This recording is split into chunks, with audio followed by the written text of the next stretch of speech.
마태복음 1장 1절. 성경을 읽어야지 하고 창세기를 읽는 분도 있고 성경을 읽어야지 하고 마태복음 신약을 읽는 분들도 있는데 아마 마태복음 1장 1절은 많이들 읽었던 말씀일 겁니다. 잘 아는 말씀이지만 이 말씀이 어떤 뜻을 가지고 있는 큰 말씀인지 우리 오늘 확인할 수 있었으면 좋겠다 싶습니다.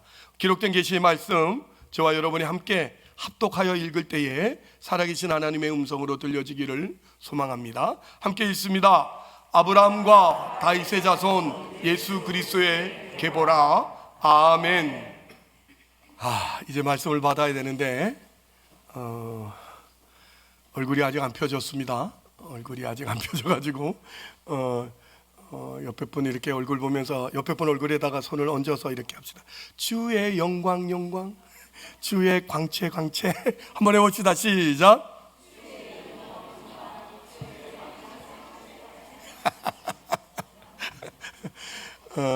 그 영광이, 그 광채가 여러분의 얼굴에 가득하기를 축복합니다.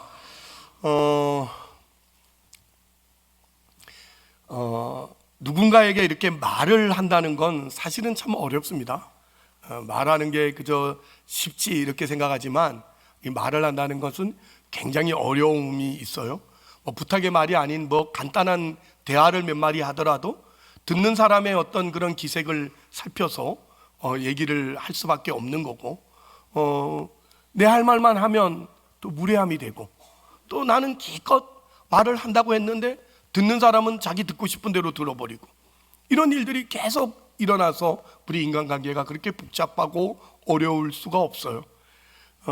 이 말을 한다는 게 그렇게 어려운데, 이렇듯 이 하나님의 말씀을 전하는 소임을 맡은 이 목사로도 받은 바 은혜와 진리의 말씀을 이렇게 회중들 앞에 이렇게 전해야 될 때 이거 참 아득하기만 하고 참 이걸 어떻게 해야 될까 하는 그런 때가 왕왕 많이 있습니다. 말을 전하는 일에 있어서 그냥 여러분이 흔히 하는 말처럼 성경만 전하세요, 성경만 전할 때 성경만 전하면 또 너무 어렵다 그러고, 그래서 또 조금 쉬어보려고 뭔가 좀 하면 또 괜히 설교 시간에 그런 얘기한다고 또 하고, 그래서 이제 어느 장단에 춤을 춰야 될지 잘 모르는, 헤매고 있는 그런 모습도 분명히 있고 여러 가지 문제들이 일어나고 있습니다만, 그러나 제가 한 편의 설교를 준비해서 여러분 앞에 설 때는 그 한 편의 설교에는 한 본문이 담고 있는 내용을 전하고 또 그 내용을 여러분의 현실에 적용하는 그런 어떤 전개가 있고 결론이 있는 그런 이야기로서의 어떤 구성을 분명히 가지고 있어요. 그걸 갖춰내려고 보니까 하나님은 먼저 이 목사의 삶을 흔들어 버리셔서 그 빈 공간에다가 은혜도 채우시고, 그 하나님께서 이 목사의 넓이와 깊이와 높이를 하나님의 진리의 말씀으로 채우는 그런 일들이 분명히 있는 줄 믿어요. 그러나 말로 해야 된다는 것 때문에 전하는 이도 힘들 때가 있고 듣는 이들도 힘들 때가 있는 줄 압니다.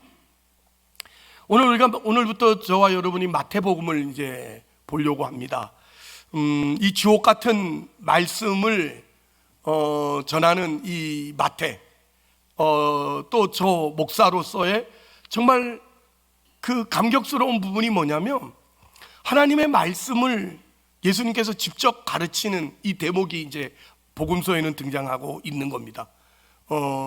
특별히 이 저자 마태가 이 마태복음을 기록하는 데 있어서 정말 중요시 여기고 있는 말씀, 저 마음을 공감시키는 말씀이 뭐냐면 마태복음 5장 2절이에요. 사실은 마태복음은 5장부터 이렇게 예수님의 가르침이 시작돼요. 그럼 마태복음 5장부터가 뭐죠? 산상수훈이 기록됩니다. 그 주옥 같은 그 빛나는 그 산상수훈이 기록되는 데 있어서 그 산상수훈을 시작하는 점에 5장 2절을 이렇게 기록합니다. 여러분이 놓치지 않았으면 좋겠다 싶은데 함께 읽어봅시다. 시작. 입을 열어 가르쳐 이르시되. 이 짧은 2절이에요. 입을 열어 가르쳐 이르시되. 여러분, 지금부터 이제 산상수훈을 기록해야 될 마태복음을 기록하는 이 저자 마태는 아마 이 5장 2절에 가서 아마 가슴이 뛰어서 견딜 수 없을 그런 기쁨과 시월을 분명히 맛보지 않았을까 하는 생각을 해봐요. 성자 하나님께서 직접 인간의 몸을 입고 오셔서 우리를 불러 모으신 후에 이 참 그 어렵고 불완전한 이 사람의 말로 그것도 육성으로 큰 목소리로 앉으셔서 이 말씀을 전하시고 있다. 이건 정말 놀라운 일이거든요. 이걸 직접 듣는 이들은 처음에 그 산상설교를 들을 때는 그분이 어떤 분인지 몰랐으니까 헤매고 받아먹은 오병이어 때문에 만족하고 있는지 모르겠지만 나중에 성령을 받고 이 마태복음을 기록하는 마태 입장에서는 지금 그 말씀을 하시는 이가 누구냐는 거예요. 그 말씀을 하시는 이가 예수, 성자 하나님이셔요. 그분이 인간의 말로 입을 크게 벌려서 이 육성으로 이 말씀을 하고 있다는 것은 그저 감격일 수밖에 없는 거죠. 그렇지 않습니까? 이 못난 목사도 말씀 하나를 깨닫고 나면 가슴이 뛰어서 이 말씀을 어떻게 여러분에게 더 이렇게 깊이 있게 전할까를 이렇게 가슴이 다 헤아려내질 못하고 있는 아쉬움이 늘 남는데 말이에요. 그러나 예수님이 지금 입을 열어서 인간의 말로 큰 소리로 전하고 있다라는 데 대해서 이게 너무너무 감격스러운 사실에 있다라는 거죠. 산에 올라가서 앉으셔서 그 말씀을 하시는 그 예수님이 어떤 분이신가를 이렇게 알리기 위해서 마태는 애써서 마태복음 1장부터 4장을 기록하고 있는 겁니다. 오늘부터 보는 이 마태복음 1장부터 4장까지는 이 산 위에 올라앉아서 육성으로 말씀하시는 그 예수님이 어떤 분인가를 분명히 알자 이거예요. 마태도 처음에는 몰랐다니까요. 떡 나눠주고 물고기 나눠주는 게 전부였는데 나중에 성령 받고 보니 그분은 하나님이시라는 걸 알게 됐거든. 그 감격을 고스란히 오늘 우리 가운데 전해주기 위해서 마태는 1장부터 4장을 이렇게 애써서 기록하고 있습니다.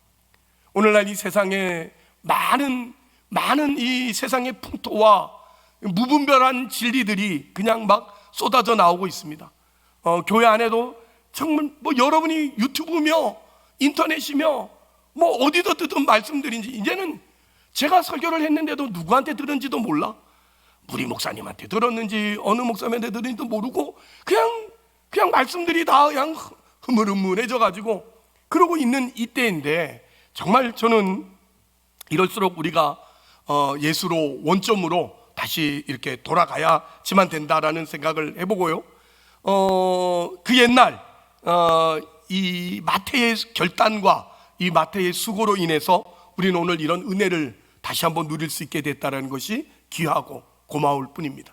여러분이 함께 느낄 수 있는 부분이 되었으면 좋겠고, 좋은 나무 공동체를 만들어 보자 하는 어떤 그런 마음에서 여러분과 함께 이렇게 시작을 했는데, 어떤 한 부분에서는 이게 어떤 인간의 열정으로 만들어지려고 하는 느낌을 감출 길이 없고, 또 어느 몇몇의 헌신된 사람들로서 이 좋은 나무 공동체가 되는 양 그렇게 있는 모습이 제 안에게는 너무도 이렇게 걱정되는 부분이 있어서 어떻게 하면 좋을까를 고민하다가, 그래, 다시 예수, 다시 복음으로 돌아가자 라는 이 시도를 이 마태복음으로 다시 돌리게 되었습니다.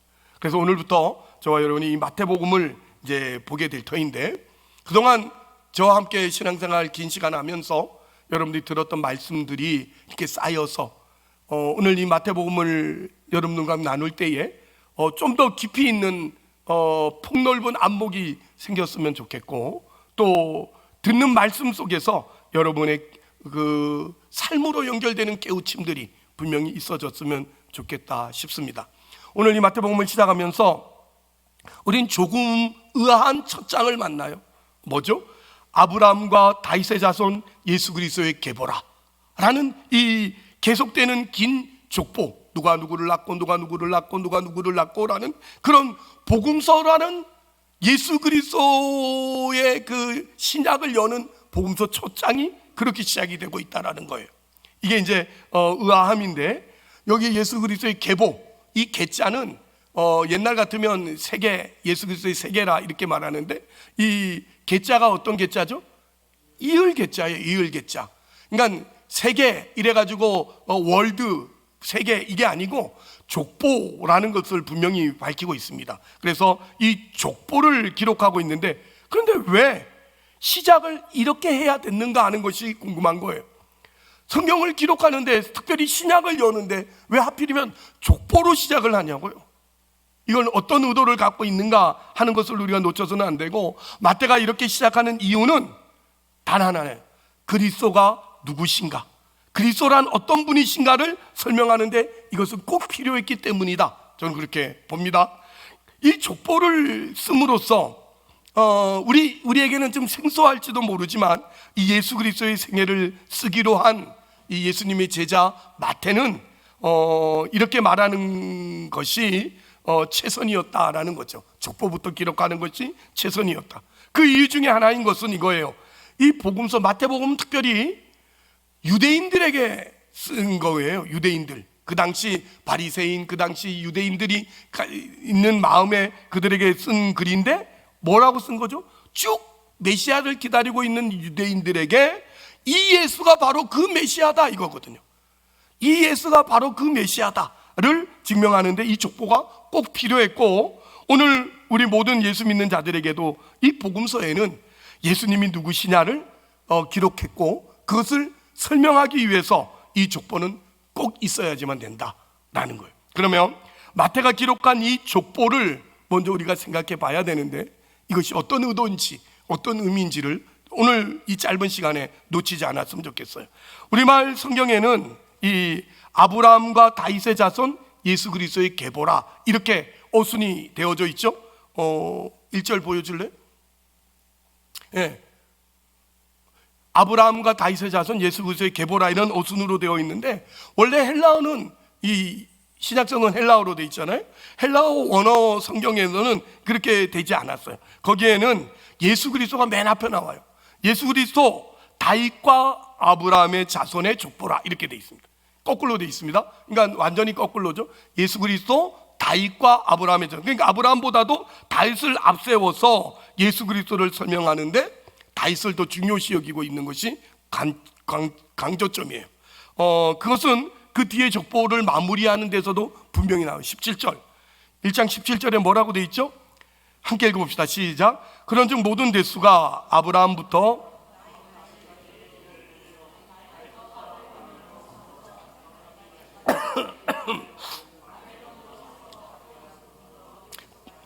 열네되더라. 여기에서 다윗의 왕권을 강조하는 걸 볼 수 있어요. 어떻게 알 수 있냐면, 이거 14절, 17절 띄워놔줘요. 여기에서 원래 아까는 신약은 원문이 뭘로 써졌다고요? 헬라어로 써져 있어요. 그럼 구약은 뭘로 써져 있는지 아시는 분? 구약 성경은 뭐로 되어 있다고요? 히브리어로 써져 있습니다. 히브리어로. 그러니까 히브리어는 저도 배운 지 오래됐지만 아무튼 배운 걸 자아내느라고 애를 먹었어요. 히브리어는 모음이 없어요. 자음만 있어요. 자음만 이렇게 쓰여지는데, 그리고 또 히브리어는요, 숫자가 없어요. 숫자가 옛날 고대 시대에는 1, 2, 3, 4가 없었어요. 그러면 숫자를 뭘로 하죠? 이 히브리어 알파벳으로 이제 숫자를 써요. 히브리어 알파벳이 22개예요. 22개인데 알파벳 A, B, C, D, E, F, C 이처럼 이 히브리어도 알파벳이 뭐 알레프, 베트, 기멜, 달레, 웨, 와우 뭐 이런 식으로 해서 22개가 있어요. 발음이 굉장히 그 히브리어는 이 밑에 긁어내는 거, 뭐 이렇게. 그래서 이게 저같이 목신 사람들은 잘해요. 근데 목소리 좋은 사람들은 히브리어는 영 가망이 없어요. 근데 어쨌든 이 히브리어는 22개의 알파벳이 있는데, 그 중에 첫째부터 9개까지가 1부터 9예요. 그 다음에 두 번째로 9개는 계속되는 9개는 10에서 90이에요. 그리고 남은 4개는 100에서 400이에요. 그러니까 숫자를 그렇게 계산을 해요. 히브리 사람, 고대 사람들이 그렇게 계산을 하는데, 오늘 여기에 알파벳 숫자를 대신해서 다윗이라는 이름이 등장하고 있는 걸 볼 수 있어요. 다윗이라는 이름은 원래 이 데이빗이잖아요. 영어로 하면 이걸 그 히브리어 쓰면 원래 이 모음은 없으니까 자음만 있으니까 이렇게 써요. 달렙, 와우, 달렙. 그러니까 영어로 하면 DVD예요. 자음만 쓰니까. 참, 아무튼 그래요. 그래서 DVD인데 이거 데이빗이 영어로 뭐죠? DAVID잖아요. DAVID에서 자음만 쓰면 DVD가 맞아요. 그러니까 결국 이 D에 해당되는 달랩, 그리고 V에 해당되는 와우, 그 다음에 또 D에 해당되는 달랩. 그러니까 달랩은 알파벳 순서가 4번째예요. 와우는 알파벳 순서가 6번째예요. 그 다음에 마지막 D니까 또 4번째. 그러니까 4 플러스 6 플러스 4는 얼마죠? 14. 야, 대단한데? 오늘 14 맞춘 분은 신학교 가도 될 것 같아요. 14예요. 그게 오늘 아브라함부터 다윗까지 몇 대? 14대. 누구 얘기를 하고 있는 거예요? 다윗 얘기를 하고 있는 거예요. 14는 다윗이에요. 그러니까 여기에서 아브라함과 다윗으로부터 또 바벨론 포로기까지 몇 대? 14대. 바벨론에서부터 이거 해서 왔다가 그리스도까지 몇 대? 14대. 다윗 얘기를 계속하고 있는 거예요. 이게 지금 14라는 숫자를 강조하고 있는 것이 바로 이 다윗 왕조를 강조하고 싶어서 이 족보를 쓰고 있다라는 것을 이 어느 그 히브리어를 연구하는 사람들은 다 알 수 법한 이야기들이에요. 왜 다윗을 강조하는가 이거죠. 왜 다윗을 강조하는가. 그리고 더 크게 예수 그리스도를 소개하고 있는데 왜 아브라함과 다윗이 대표되는 인물이냐 이거예요. 성경에 수많은 인물들이 있잖아요. 훌륭한 모세도 있고요. 얼마나 많은 인물들이 있는데 왜 하필이면 예수 그리스도의 족보를 드러내는데 다윗과 아브라함이 강조되고 있는가? 또 아브라함과 다윗이 어떤 차원에서 예수 그리스도를 소개하는 중심축이 되었는가 하는 것이 오늘 이 마태복음 1장의 초점이 되는 겁니다. 자, 이해를 돕기 위해서 창세기 13장으로 한번 가봅시다. 창세기 13장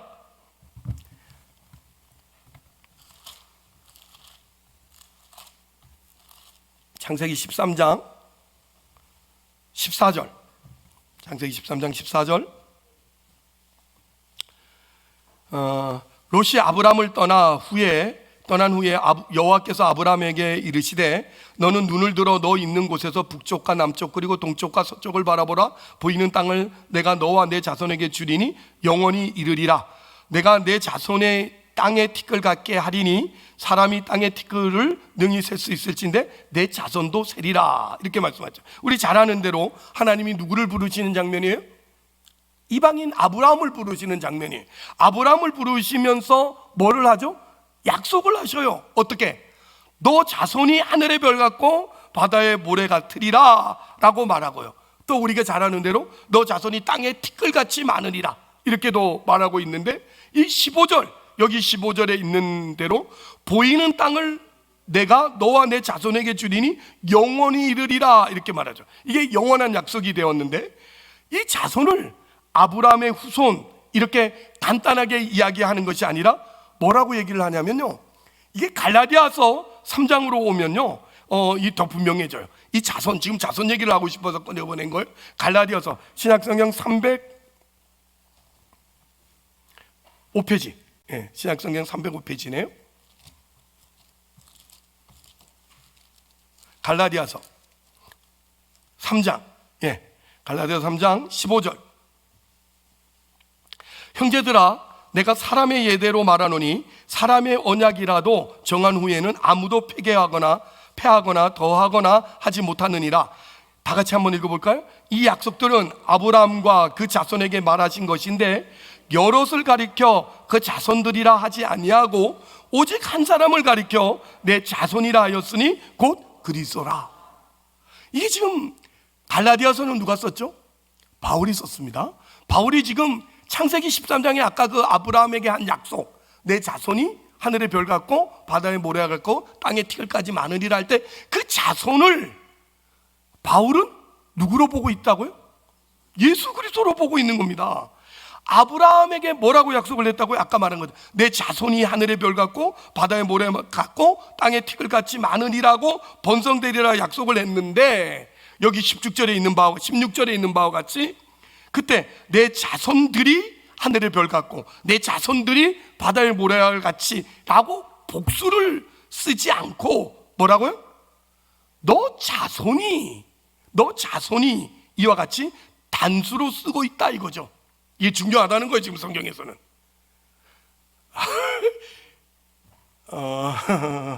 이러시면 안 됩니다. 아마 포기하신 분 몇 분 계신데 포기하지 말고 들어봅시다. 이게 지금 이 마태복음 시작을 이렇게 할 수밖에 없는 저자의 입장을 해야 돼요. 그래서 단수로 얘기하는 이유는 하나님께서 아브라함에게 복을 주셔서 아브라함의 가문이 번성하거나 그 자손이 점점점 많아져서 하늘의 별 같고 바다의 모래같이 많아져서 융성할 것이라는 것을 간단하게 약속한 것이 아니라 내 자손들 이렇게 번성하고 많게 하는 핵심되는 중심되는 주인공, 그 복을 이룰 자손은 누구다? 예수님이다. 이거 예수님이다를 지금 밝히고 있는 거예요. 그래서 자손들이라고 하지 않고 뭐라고요? 자손이라고 단수를 쓰고 있다 이겁니다. 이게 지금 성경에서 너무너무 중요한 이야기인데 우리는 아무 관심이 없죠.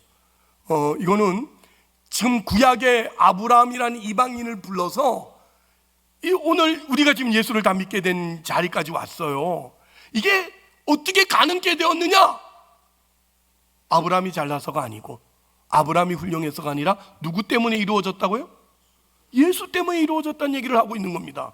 우린 거기에 초점을 맞춰서 그 예수를 볼 수 있어야 되는데 우린 그 예수를 놓치는 경향이 너무 많은 거죠. 결국 예수 그리스도를 아브라함의 자손이라, 아브라함과 다윗의 자손 예수 그리스도라고 얘기할 때 그 자손, 말하는 그 자손이라는 것은 족보상으로 예수가 아브라함의 후손으로 태어나서 자손이 되었다라는 데 초점이 있는 것이 아니라 아브라함에게 한 약속, 내 자손이 하늘의 별 같고 바다의 모래 같으리라는 하나님이 복 주신 백성의 융성함, 그 백성의 풍성하고 복될 것을 이루실 이가 예수 그리스도라는 이 약속에 더 중요한 초점으로서 아브라함에게 한 약속 속에 누가 들어있다?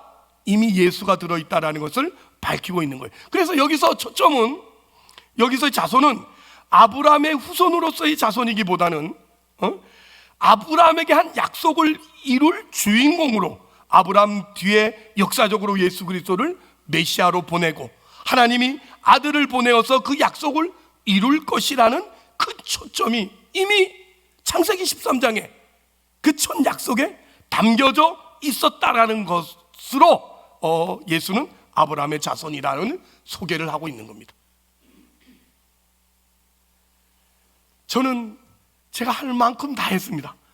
이제 못 알아먹는 여러분은 이제 이 유튜브를 다시 듣든지 뭐 신학교를, 내가 이것도 못 알아먹는다고 충격되시는 분은 신학교를 가셔야 됩니다. 그래서 공부를 저처럼 해서 다시 알아먹어요. 이건 알아먹어야 되는 일이니까. 그래서 이렇게 설명을 하면 할수록 어려워서 저도 여기까지만 하고 넘어가겠습니다만 여러분들 좀 이해를 해보셔야 됩니다. 그래서 다윗의 경우도 마찬가지예요. 다윗의 경우도 지금 이 마태복음 1장이 예수를 아브라함과 다윗의 자손임을 얘기하는 것은 뭐라고요? 족보상 후손인 걸 얘기하려는 것이 아니라 어떠가요? 아브라함과 다윗이 대표되어서 누구를 소개하려고? 예수를 소개하려는 것이다 이거예요. 할렐루야. 여러분 이제 알아듣네. 이걸 알아들으면 돼요. 그래서 자손이라는 단어의 초점과 이 공통점이 바로 그 힌트예요. 자손, 단수. 그래서 한번 다윗 쪽에서 이야기를 한번 더 생각해 볼까요? 사무엘하를 한번 찾아봅시다. 사무엘하 7장입니다. 네. 구약성경 473면입니다. 473면 사무엘하 7장 8절. 하나님께서 다윗에게 복을 약속하시는데 이렇게 하십니다.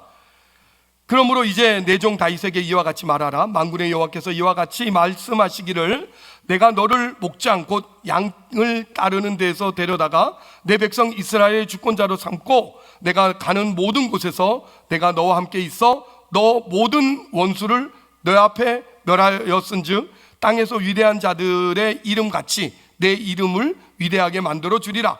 내가 또 내 백성 이스라엘을 위하여 한 곳을 정하여 그를 심고 그를 거주하게 하고 다시 옮기지 못하게 하며 악한 종류로 전과 같이 그들을 해하지 못하게 하여 전에 내가 사사에게 명령하여 내 백성 이스라엘을 다스리던 때와 같이 아니하게 하고 너를 모든 원수에게서 벗어나 편히 쉬게 하리라. 우리 다 같이 읽어볼까요? 여호와가 또 내게 이르노니 여호와가 너를 위하여 집을 짓고 내 수완이 차서 내 조상들과 함께 누울 때에 내가 내 몸에서 날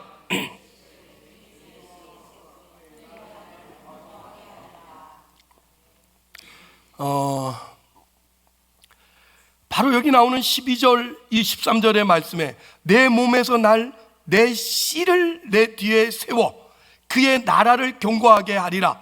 그는 내 이름을 위하여 집을 건축할 것이요 그는 그의 나라의 왕위를 영원히 견고하게 하리라 라는 다윗 집안을 견고하게 할 것인데, 이 약속을 지금 다윗에게 내가 내 나라와 내 왕위를 견고하기라 라고 얘기하지 않고 어떻게 한다고요?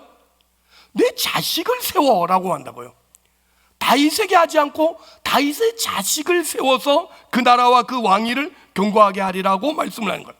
그러면 이 다윗에게 약속을 해야 맞지 않아요? 사실은 내가 너 나라와 너 왕위를 견고하게 하여서 너 자리, 너 보좌, 너 왕권을 견고하게 해줄게 이러면 될 건데, 그 약속을 누구에게 한다고요? 다윗의 자손에게 내가 자식을 주어 그 자식으로 하여금 너 나라를 견고하게 하고 영원히 세우리라 라고 말씀한다고요. 그렇지만 그 다윗의 자손이 그 나라를 견고하게 할 거예요. 근데 우리는 그 왕권을 뭐라고 부르냐면 다윗의 왕가라고 부르지 솔로몬의 왕가라고 부르지 않아요. 그죠? 자손이 이룬 일인데도 누가 대표가 되죠? 다윗이 대표가 되고 있는 걸 볼 수 있어요. 그러니까 다윗의 왕가라고 그러는데 그 나라를 견고케 하는 것은 다윗 때문이 아니라 누구 때문에? 다윗에게 날 자식 때문이라고 분명히 말해요. 그러면 다윗의 자식이 누구죠? 솔로몬이에요. 우리가 잘 아는 대로 솔로몬을 보면 솔로몬은 때는 흥왕했어요. 분명히 정말 그 성전을 지었고 그 나라가 번성했습니다만 솔로몬이 죽을 때는 어떻게 됐죠? 솔로몬이 죽고 난 다음에 나라가 두 나라로 분리되는 것은 누구 탓이에요? 솔로몬 탓이에요. 예, 솔로몬이 그렇게 한 장본인이 되고 말았잖아요. 그러니까 실제로 아까 다윗 왕가를 우리가 마태복음 1장에서도 족보를 본 것 같이 14대가 지나서 바벨론으로 포로로 망해버려요. 바벨론 포로 가서 겨우 몇 명이 살아남아서 돌아왔지만 돌아온 후에도 그 나라는 부흥을 하지 못하고 어떡하죠? 예수님 당시 어느 나라의 지배를 받았고 있죠? 로마라는 나라의 지배를 받고 있을 정도로 그렇게 망한 나라가 됐어요. 그러니까 다윗의 왕위와 다윗에게 허락한 나라를 영원히 해주겠다라고 약속한 이 약속을 받은 다윗 왕임에도 다윗에게 직접 약속하지 않고 그 몸에서 태어날 자식에게 약속을 함으로써 하나님께서 다윗에게 약속한 그 약속을 성취할 자는 다윗도 아니고 솔로몬도 아니고 그건 누구라? 예수 그리스도라 이걸. 그래서 그 뒤에 누가 오셔야 된다? 메시아가 오셔서 이 일을 이루실 거라는 것을 이미 시사하고 있는 바예요. 신앙 있는 사람들은 이 사실을 읽으면서 다 알아먹어요. 그래서 메시아, 그래서 예수, 그것이 답이 되는 거예요. 여러분, 우리가 마찬가지예요. 우리 인생 속에서 일어나는 모든 일들이 그 문제가 해결되는 게 아니라 예수가 답이에요. 그 예수로 인하여서 모든 문제가 풀려지고요, 그 예수 때문에 인생을 살아낼 수 있는 힘이 생겨요. 그러니까 아브라함에게 한 약속에도 중요한 것은 그의 자식이었고 자손 씨였잖아요. 다윗에게도 중요한 것이 뭐죠? 그의 자손이었습니다. 바로 그 자손이 누구라고요? 예수 그리스도다 이겁니다. 약속한 자손 예수 그리스도가 누구냐? 아브라함에게 한 약속, 그 약속을 이룰 주인공. 다윗에게 한 약속, 그 약속을 이룰 주인공으로서 아브라함에게도 내 자손이 이와 같으리라, 다윗에게도 내 자손으로 인하여 내 왕위와 내 나라가 영원하리라 한 이 약속을 이룰, 성취할 그분이 바로 예수다 라는 얘기를 이렇게 하고 있는 거예요, 성경이.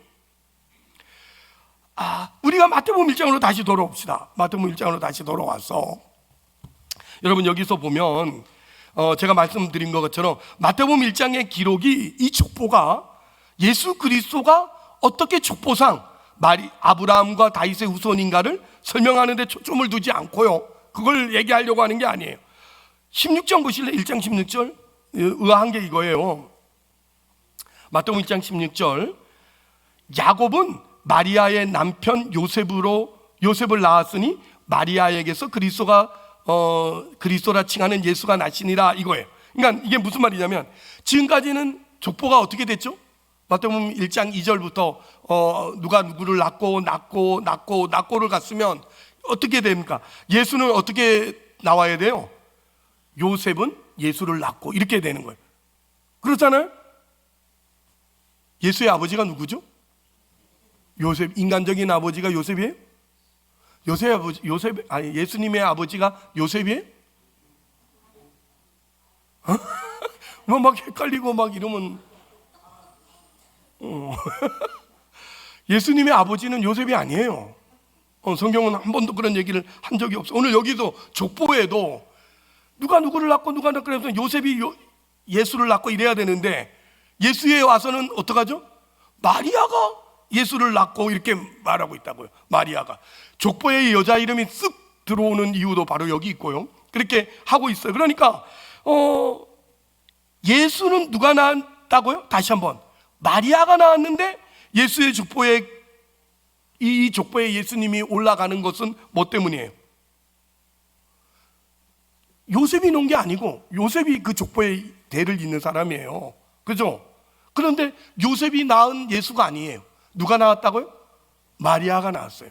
그런데 예수는 왜 이 족보에 올라갔냐고요? 끼어들었냐고요? 뭐 이렇게 어렵게 생각해요? 내가 어렵게 설명하니까 생각도 어렵게 하는 거예요. 마리아가 요셉과 결혼을 했기 때문이에요. 다른 이유 없어요. 마리아가 요셉과 결혼을 했어요. 그러니까 남편으로서 올라간 이름이 대표로 올라간 거예요. 올라갔는데 이게 얼마나 정확한가를 보세요. 요셉이 예수의 아버지가 아니고 마리아가 예수님의 어머니인데, 그 마리아도 사실은 어떻게 몸만 빌려줬을 뿐이지 사실은 마리아가 무슨 이렇게 힘으로 잉태한 건 아니잖아요. 그죠? 성령으로 잉태된 일이에요. 그러니까 예수님이 족보에 끼어 있는 것은 무엇 때문에 끼었냐면, 예수를 낳은 모친 마리아가 요셉과 결혼을 했기 때문에 이 족보에 이렇게 끼어, 이 족보와 예수 그리스도가 사실은 아무런 관계가 없어요. 사실은 안 그래요? 요셉의 아들이 아니니까 이 족보에 양자 이름을 넣습니까? 양자 이름을 안 넣잖아요. 그렇게 할 수는 없잖아요. 그죠? 족보회가 끊어졌으면 그냥 끊어진 대로 써야지 거기다 양자 이름을 넣지 않는 것처럼. 그런데 이 족보에 예수라는 이름이 지금 들어가 있다는 사실이 놀라운 거예요. 이 족보와는 상관없는 예수가 지금 여기에 떡 이렇게 자리를 잡고 있어요. 그래서 이 족보가 아주 중요한 초점이 뭐죠? 예수는 이 세상 사람이 아니고 인간이 낳은 자식이 아니라는 얘기를 하고 있고, 그러나 이 족보에 끼어 있는 이유가 이렇게 아브라함과 다윗의 자손, 뭐 때문에? 그들에게 한 약속 때문에, 그 족보 안에 들어있다라는 얘기예요. 그러니 무슨 후손이라는 개념 때문에 이 마태복음 1장의 족보를 기록하는 게 아니라, 어떻게 해요? 내가 내게 복을 주어 내 자손으로 하여금 하늘의 별 같고 바다의 모래같이 해주겠다라는 이 약속을 성취하는 자손으로 여기 기록이 되어져 있다, 이거죠. 다윗 왕가를, 그 나라를, 그 왕권을 영원하게 하는 일에 성취할 수 있는 주인공으로 오늘 여기 족보에 이름을 올려놓은 거지, 이 인간적 족보로서의 이름을 올려놓고 있지 않다라는 걸 밝히고 싶은 거예요. 지금 산에 올라가서 입을 열어 가르치시는 이분이 누구냐? 인간의 아들이 아니다, 이거예요. 인간의 아들이 아니다. 이 세상의 족보에 이름이 있는 것이 아니다, 이 얘기를 하고 있는 겁니다. 그래서 다윗 왕가 혹은 아브라함의 후손 중에 이런 위인이 태어났잖아. 봐라, 아브라함이 얼마나 훌륭했으면 예수를 낳았냐, 다윗이 얼마나 대단했으면 예수를 낳았냐, 이 얘기가 아니라고요. 전혀 완전히 다른. 이럴 줄 알았지만 이렇게까지 못 알아 이해할 줄 몰라서. 아무튼 그래서 초점이 어디로 들어가냐면, 하나님은 결국 어떻게 하시느냐 이거예요. 어떻게 하시느냐. 솔로몬이 다윗에게 이렇게 자식으로 네 왕위를 견고하게 할 거고 영원하게 만들어주겠다고 했는데, 다윗의 자손은 솔로몬이에요. 솔로몬의 이름은 뭐죠? 혹시 솔로몬의 이름을 아시는 분? 솔로몬의 이름이 솔로몬이죠. 뭐 이름은 또 곤란하죠. 솔로몬은 평화입니다. 평화. 솔로몬의 다른 이름은 샬롬입니다. 샬롬은 솔로몬입니다. 예, 그러니까 우리 교회 나온 지 얼마 안 되는 분들도 알아가는 두 단어는 있잖아요. 아멘, 할렐루야, 샬롬, 이런 건 다 알잖아요, 그죠? 그런 것처럼 샬롬이라는 것은 솔로몬을, 평화를 상징하는데, 하나님이 약속하신 나라는 어떤 나라라고요? 영원한 나라고, 평화의 나라고, 복의 나라라 이거죠.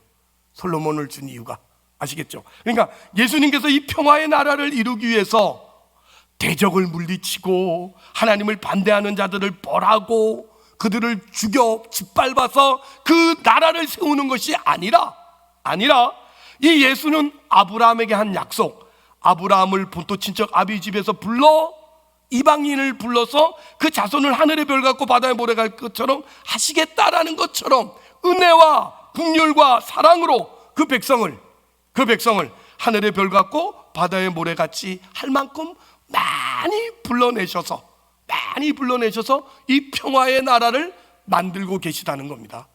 이게 오늘 성경이 하고 싶은 얘기라고요. 하나님이 아브라함은 이방인이었습니다. 이방인을 불러서 당신의 그 믿음의 조상으로 삼아준 것처럼 오늘 우리도 마찬가지예요. 우리가 이방인이지 않습니까? 우리는 유대인이 아닙니다. 이스라엘 백성이 아닌데도 불구하고 저와 여러분이 구원을 받아서 하나님 앞에 이렇게 예배를 드리고 은혜를 입고 있는 것은 누구 때문에? 예수 때문에 가능해야 된 일을 우리 가운데 분명히 보여주는 거예요. 또 예수님은 다윗의 왕권을 견고하게 하고 다윗에게 한 약속을 이루시고 하나님의 나라를 이루시는 분이지만, 그 일을 심판과 말 안 듣는 사람을 형벌하고 벌 주고 전쟁을 위해서 오시는 분이 아니라 그 나라를 만들기 위하여 어떻게? 하늘의 별과 같고 바다의 모래같이 그 백성을 부르고 용서하고 구원하고 살려내기 위해서 오신 분이라는 걸 이렇게 설명하고 있는 거예요. 이것이 마태복음을 여는 예수님이란 누구신가에 대한 설명이다 이 말이에요. 그러니까 만일 우리가 이걸 모르면 우리는 이 마태복음을 무서워서 못 읽습니다. 왜죠? 다윗 왕가를 재건하러 오신 분, 다윗 왕가를 재건하러 오셨다 그러면 우린 거기에 들어가면 다 죽는 사람들이에요. 이방인들은 거기에 낄 수가 없어요. 다윗 왕가 아시겠어요? 지금도 여러분 저희 이스라엘은 다윗 왕국을 재건하려고 하잖아요. 이스라엘 국기가 7별 아닙니까? 그게 다윗 왕국을 설명하고 있는 거잖아요. 그때를 소망하고 있어요. 그래서 그들은 지금도 다른 그 민족들, 이방인들과 어울리지 않습니다. 현혈 교통을 지켜내고 그렇게 악을 쓰고 있는 거예요. 만약에 여러분 이 사실이 우리 가운데 인지되지 않으면 우리는 이 복음서를 읽을 때마다 다윗 왕국을 재건하러 오신 주님으로만 영접한다면 우리는 오늘 이 마태복음을 읽을 게 아니라 숨을 곳을 찾아야 되는 그런 사람들인지도 몰라요. 아브라함에게 한 약속이 너는 복의 근원이 될지라 너로 인하여 모든 민족이 복을 얻을 것이라는 이 약속을 이루시고 이 왕가를 재건하고 영원한 나라를 세우기 위해서 예수님께서 오셔서 누구를 불러?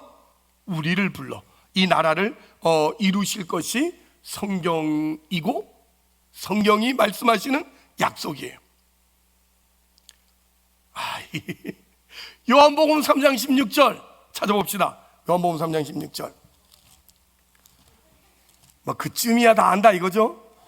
요한복음 3장 16절이야 다 애운다 이거죠? 좋아요. 그럼 여러분이 정말 잘 알고 있는지 정말 모르는지 한번 확인해 봅시다. 요한복음 3장 16절 다 애우니까 함께 외워봅시다. 시작. 하나님이 세상을 이처럼 사랑하사 독생자를 주셨으니 이는 그를 믿는 자마다 멸망하지 않고 영생을 얻게 하려 하심이라.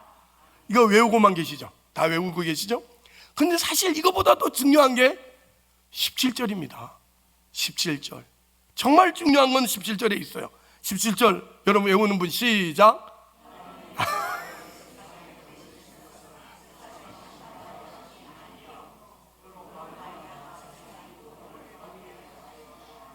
깜짝 놀라서 진짜 외우고 있는 줄 알고 앞에 띄워진 줄 모르고 갑자기 확 나오길래 이것도 진짜 외우구나 이랬더니, 여러분 사실은 요한복음 16절을 외웠으면, 3장 16절을 외웠으면 뭐도 외워야 된다? 17절도 외워요. 그래서 금주에 외울 말씀이 17절이에요. 그래서 17절 외우셔서 3장 16절 17절을 다 외우는 동관교회 수준이 있기를 주의 이름으로 축복합니다. 예수님은 무엇 때문에 오셨다고요? 그냥 쉽게 구원 이러지 마시고 다윗에게 약속한 영원한 나라를 이루러 오신 분이에요. 하지만 그 나라를 이루시는 데 있어서는 그를 반대하는 자를 벌주고 그의 걸림돌이 되는 자를 다 없애버리고 하나님의 나라를 철통같이 지키기 위해서 무슨 힘과 전쟁과 심판으로 오시는 것이 아니라 그 나라, 어떤 나라? 평화의 나라, 복된 나라, 영광의 나라를 세우는 일에 맨 처음에 아브라함을 불렀듯이 오늘 우리도 불러서 저와 여러분도 그 나라에 참여시켜서 우리로 하나님의 백성을 부르고 있는 겁니다. 하나님의 나라를 세우려면 뭐부터 해야 되죠? 백성을 불러 모으는 일부터 하는 겁니다. 백성을 불러 모으는 일부터. 할렐루야. 이거 중요한 겁니다. 오늘 우리가 전도해야 될 이유가 뭐죠? 같은 맥락입니다. 하나님, 우리가 하나님의 백성으로 부른 것처럼 또 오늘 부름받을 백성들을 위해서 나가서 전도를 해야 되는 거예요. 여러분, 이게 하나님의 나라를, 근데 우리는 전도하러 나가서 반대하거나 이렇게 우리를 괴롭게 하는 이들을 될 수 있으면 끊어버리려고 하고 뭐 이렇게 전도하러 나가가지고 예수 가면 떡이 생기냐 돈이 생기냐, 니는 지금 할 일이 없어서 이 짓 하고 있냐, 뭐 이러면 속으로 뭐라 그러죠 우리? 니는 안 와도 된다. 니 같은 건 안 와도 된다. 이러고 돌아오는 일들이 간혹 생기잖아요. 이게 지금 틀리고 있는 거죠. 예? 예. 제가 오늘도 설교를 설교답게 하려고 얼마나 애를 쓰고 있는데 아무튼 감사합니다. 네. 자, 그래서 우리가 무슨 얘기를 했을 때 어떤 방해가 되거나 걸림돌이 되는 사람이 생기면 우린 그런 사람들은 교회를 안 와도 된다고 생각하는 자체가 우리는 지금 이 이해를 못하고 있는 겁니다. 예수님이 오셔서 하고 싶은 건 먼저 주의 백성을 불러 모으는 겁니다. 저를 불렀듯이, 여러분을 불렀듯이 여러분 주변에 있는 사람을 오늘도 부르고 계신 거예요. 마태복음 20장 28절이 그 얘기 아닙니까? 인자가 온 것은 섬김을 받으러 온 함이 아니라 도리어 섬기려 하고 많은 자기 목숨을 많은 사람의 대속물로 주려 함이니라, 이렇게 말하죠.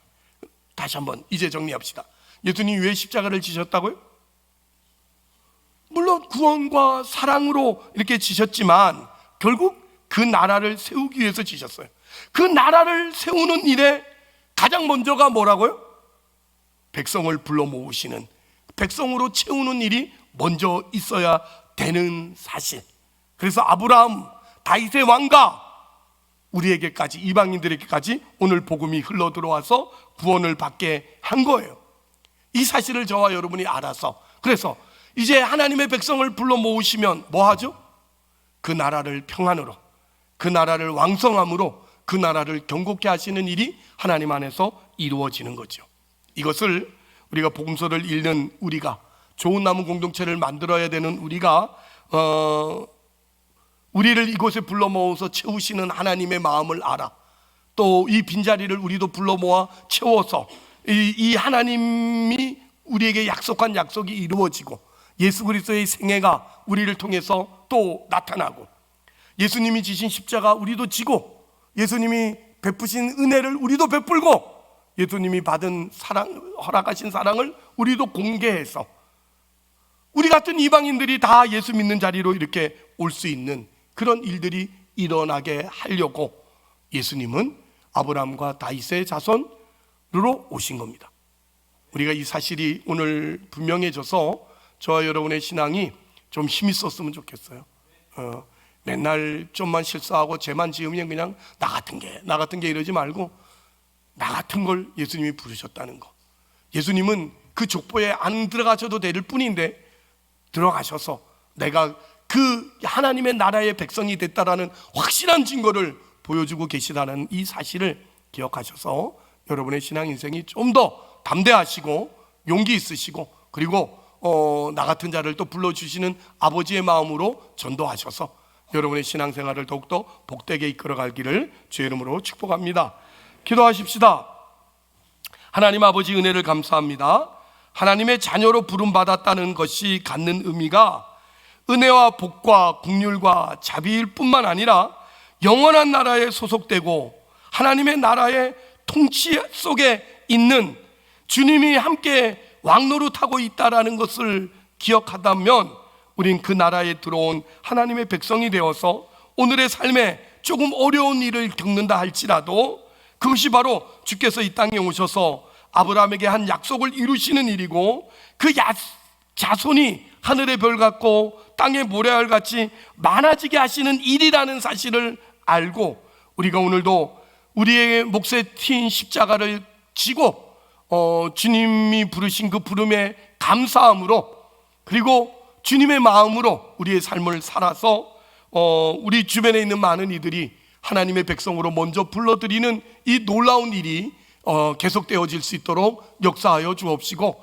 믿음의 삶을 살아가는 하나님의 사람들이 하나님의 왕권 안에 들어와 있다는 사실을 알고 더 담대하여서 세상을 이기는, 죄를 이기는, 나 자신을 이기는 그런 자리에 우뚝 서서 하나님께 영광을 돌리는 복된 인생 살게 하여 주옵소서. 예수님의 이름으로 기도합니다. 아멘.